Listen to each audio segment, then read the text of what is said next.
હવે નજર કરીએ વિગતવાર સમાચાર પર। વડોદરાના વોર્ડ નંબર 6 માં પંચમ 3 રસ્તા પાસે રસ્તા વચ્ચે એક મસ્ત મોટો ભૂવો પડતા કોર્પોરેશનની કામગીરી સામે સવાલો થઈ રહ્યા છે।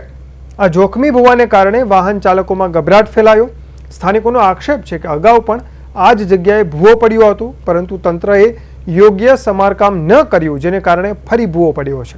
જે જગ્યાએ ભૂવો પડ્યો એ વિસ્તારમાં સ્ટ્રીટ લાઇટનો પણ અભાવ હોવાનું સ્થાનિકોનું કહેવું છે, જેને લઈને રાત્રિના સમયે જીવલેણ અકસ્માત થવાની પણ સંભાવના છે।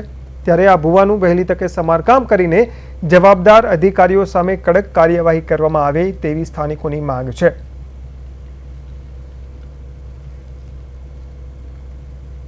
અને ભ્રષ્ટ ભાજપની ચૂંટાયેલી પાક દ્વારા જે ભ્રષ્ટાચાર થયો તેનું ઉત્તમ ઉદાહરણ છે। તમે જો કે એકદમ મોટો ભૂવો 3 રસ્તા પર જ વોર્ડ નંબર 6 ખોડિયારનગરની અંદર જ્યારે પડ્યો હોય, ગઈકાલ રાતનો ભૂવો પડ્યો છે, તે છતાંય એનું કોઈ સમારકામ કરવામાં નથી આવ્યું અને પબ્લિકને જે છે રામ ભરોસે છોડવામાં આવી છે।